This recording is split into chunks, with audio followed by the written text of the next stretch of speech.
Hello बच्चों, good morning and welcome back to standard 10th। बच्चों, आज से आपका स्टैंडर्ड 10th चालू हो रहा है।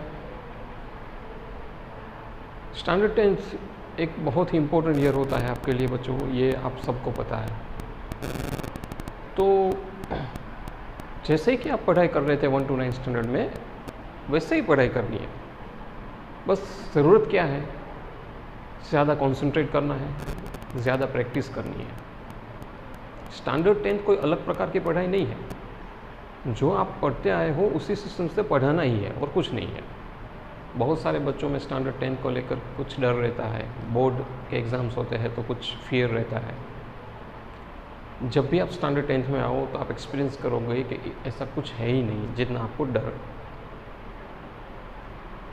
ज़रूरत क्या है, जैसे जैसे स्टैंडर्ड बढ़ता है, जैसे कि फर्स्ट स्टैंडर्ड आप सेकंड में थे, थर्ड में थे, फोर्थ में थे, जैसे जैसे स्टैंडर्ड बढ़ता जाता है तो उसका कोर्स बढ़ता जाता है, स्टडीज़ के बुक्स बढ़ते हैं, लेसन्स बढ़ते हैं, कॉम्प्रिहेंसिव स्टडी हो जाता है। तो क्या आपको कंसंट्रेशन और मेहनत ज़्यादा करनी पड़ती है। इसी तरह स्टैंडर्ड 10th एक ऐसा लेवल है कि वहाँ पे कोर्स बहुत बड़ा है, तो आपको बस मेहनत बढ़ाने की ज़रूरत है।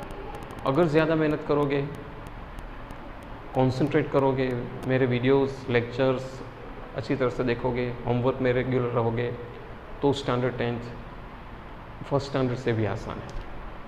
हाँ, आपका डेडिकेशन ज़रूर चाहिए, आपके अंदर जो पढ़ाई का उत्साह वो होना चाहिए।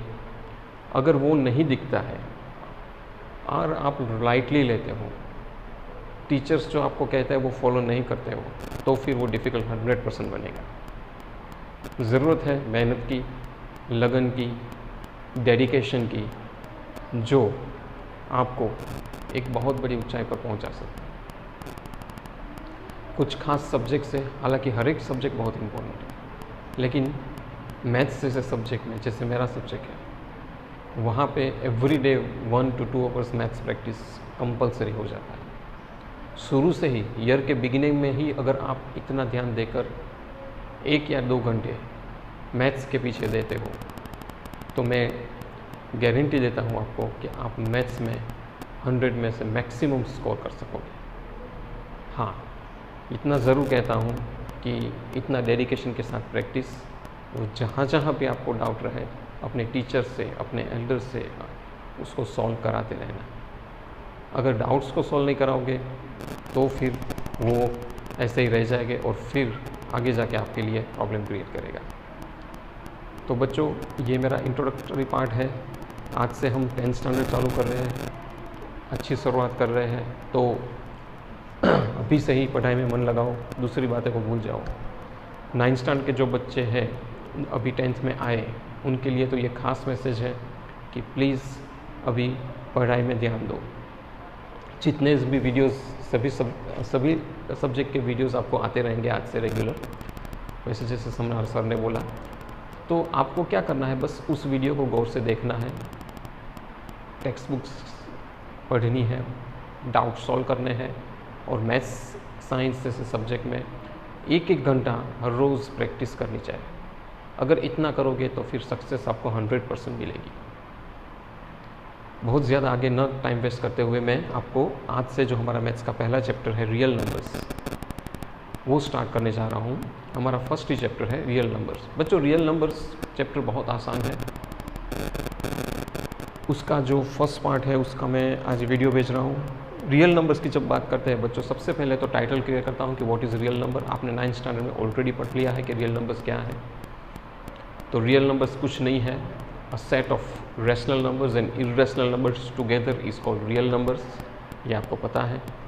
जो रैशनल नंबर और इरेशनल नंबर के सेट को रियल नंबर्स कहते हैं। रियल नंबर्स में मैं बहुत ही सिंपल वे पे बात करूँ तो उसमें सब कुछ आ जाता है। Natural number, whole number, rational number, integers, फिर आपका ये जो रैशनल नंबर्स, इरेशनल नंबर्स, सब कुछ, वो सब is a part of real numbers.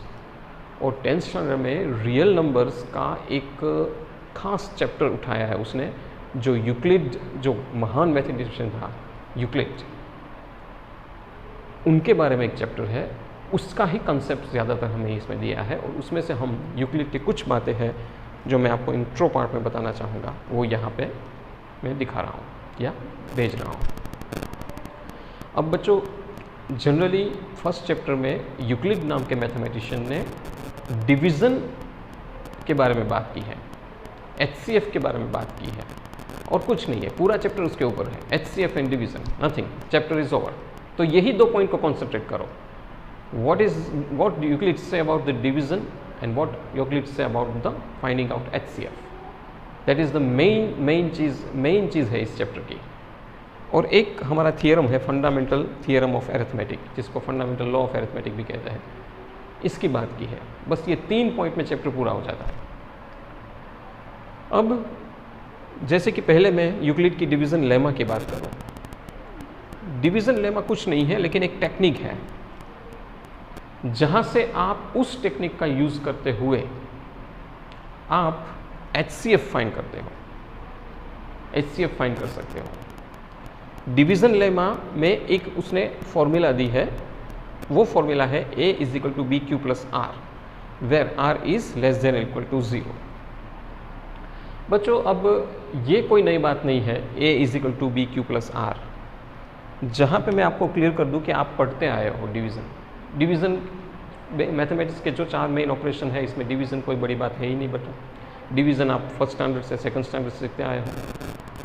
आपको याद होगा कि जब आप डिवीज़न सीखते थे 4th 5th में, तो जब आप डिवाइड करते थे कुछ, तो चेक करते थे कि डिवीज़न सही है कि नहीं। जैसे कि मैंने 12 को 5 से डिवाइड किया, तो 5 2 = 10 और 2 रिमाइंडर आया, बराबर।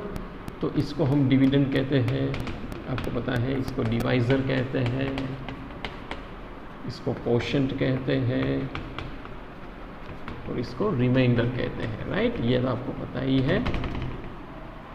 तो मुझे ये चेक करना है कि 12 इज़ व्हेन डिवाइडेड बाय 5, तो 10 आंसर और 2 रिमाइंडर सही है कि नहीं। तो मैं क्या करूँगा, सीधा कि ये मेरा डिविडेंड है, उसको मैं D लिखूँगा, बरोबर है। यहाँ पे लिख देता हूँ, यहाँ पे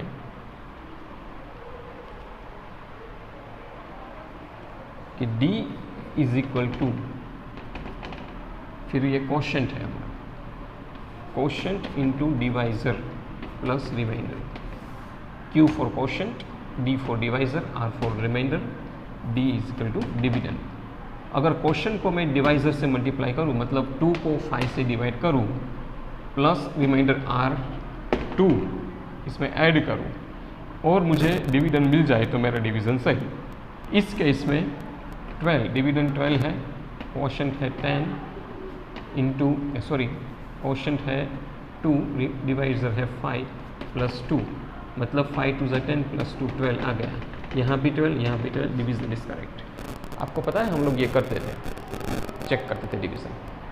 तो यूक्लिड्स डिवीज़न लेमा यही है, सेम टू सेम चीज़।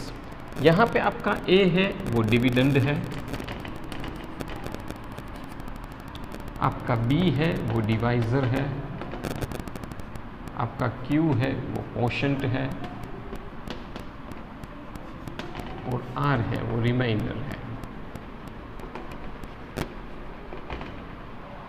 और जब भी आप मार्क करो, यहाँ लिखा है R इज़ लेस और इक्वल टू 0 मीन्स व्हाट, कि रिमाइंडर जो होगा आपका, कोई भी डिवीज़न कर लो दुनिया का, remainder will be always smaller than divisor. समझ गए? ये बात आपको दिमाग में होनी चाहिए कि रिमाइंडर तो हमेशा डिवाइज़र से छोटा ही होता है, तो ही डिवीज़न पॉसिबल है, वरना पॉसिबल कहाँ पे होगा डिवीज़न, राइट। तो यूक्लिड ने ये बात हज़ारों साल पहले कह दी, और उसने एक ये lemma nothing but a formula, simple word में मैं कहूँ तो। फिर यही बात लेमा, तो ये यूक्लिड ने यही बताया जो हमने 4th 5th में पढ़ा था, यही चीज़ है, यही साइंस है, और कुछ नहीं है इसमें। फिर अब A = BQ + R, इसका उपयोग करते हैं। और यहाँ मैं बता दूँ, A और B है वो रियल नंबर्स हैं, समझ गए, वो that will be real numbers. दूसरी बात कि यही टेक्निक का यूज़ करके हुए उन्होंने HCF फाइंड करने की टेक्निक ढूंढी। HCF फाइंड करने की आज तो मॉडर्न टाइम में बहुत सारी टेक्निक है, लेकिन उस समय की बात कर रहा हूँ, आज से 1000 साल पहले जब यूक्लिड था, तो वो जो टेक्निक उसने फाइंड की HCF फाइंड करने की डिवीजन द्वारा, डिवीजन लेमा का उपयोग करके, A = B³ + R, उसको कहते हैं Euclid's division algorithm. I hope you understand. उस टेक्निक को कहते हैं यूक्लिड्स डिवीजन एल्गोरिथम। इसके बाद एक और बात करनी है हमें, fundamental theorem of arithmetic. Fundamental theorem of arithmetic क्या कहता है? वही कहता है जो हमने पहले भी पढ़ लिया है, जैसे कि कोई भी कंपोजिट नंबर हो उसको हम उसके प्राइम प्रोडक्ट में डिवाइड कर सकते हैं। जैसे कि 12 है तो 12 को मैं 3 × 2 × 2 कर सकता हूँ। ये सभी 3, 2, 2 प्राइम नंबर है, 6, 2 = 12, सॉरी 3, 2 = 6 एंड 6, 2 = 12 आ गया। लेकिन इसको मैंने किस तरह से डिवाइड किया? Prime, as a prime product में। तो technique of conversion of composite number into its prime product in a special way. अब ये जो ऑर्डर है ना उनका, एक खास प्रकार का ऑर्डर है, okay, apart from the order it which appears. जिस प्रकार के ऑर्डर्स में अपीयर करते हैं तो कुछ खास प्रकार के ऑर्डर्स में कुछ प्राइम फैक्टर्स आते हैं। जैसे हम सम करेंगे आपको पता चलेगा, तब मैं इस पॉइंट को बताऊंगा आपको कि किस प्रकार के ऑर्डर की मैं बात कर रहा हूँ। तो उस ऑर्डर को उन्होंने फंडामेंटल थियरम ऑफ अरिथमेटिक या फंडामेंटल लॉ ऑफ अरिथमेटिक नाम दिया है। तो ये बात आपको समझ में आ गई होगी। तो बेसिकली 3 चीज़ें, Euclid's division lemma, Euclid's division algorithm and fundamental theorem of arithmetic, ये 3 थियरम पर ही पूरा चैप्टर डिपेंड है। और पूरा चैप्टर, ये 3 थियरम आपको अच्छी तरह से ये कॉन्सेप्ट समझ में आ गया, that means the chapter is over. आपको पूरा चैप्टर समझ में आ गया। फिर तो क्या करना है कि सम्स करते जाना है, प्रैक्टिस करते जाने हैं। और more you practised, more you will understand the sums, more you will get refined, more doubts will be solved, and then the confidence will come to face the exams. यही बस technique है board में success होने की। जितने भी लोग successful हुए उसने यही किया। लेकिन आप सिर्फ मेहनत करते रहना डे फर्स्ट से ही। जैसे कि हमने ऑलरेडी आज ये जो 20 तारीख है 20 अप्रैल की, आज से हमने स्टार्ट कर दिया है। तो आज मैंने ये इंट्रोडक्शन पार्ट का वीडियो मैंने आपको भेजा है। इस वीडियो को बहुत अच्छी तरह से बार बार चेक करना, मैं क्या कहना चाहता हूँ। फिर आपकी जो 10th स्टैंडर्ड की टेक्स्ट बुक है उसमें वही इंट्रोडक्शन पार्ट को पढ़ो। यही चीज़ जो मैंने बताई है वही इंट्रो पार्ट में लिखी है। उसमें से कोई अगर डाउट एराइज हो तो मुझे ग्रुप में पूछना, आपको मैं सॉल्व करके भेजूंगा।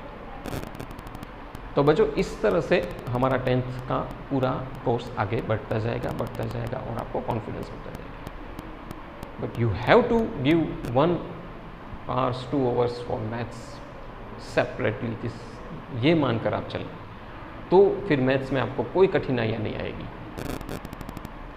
तो बच्चों, आज ये इंट्रोडक्शन पार्ट का वीडियो आप अच्छी तरह से बार बार देखना। कोई डाउट हो तो मुझे ग्रुप में भेजना। Thank you very much for listening me.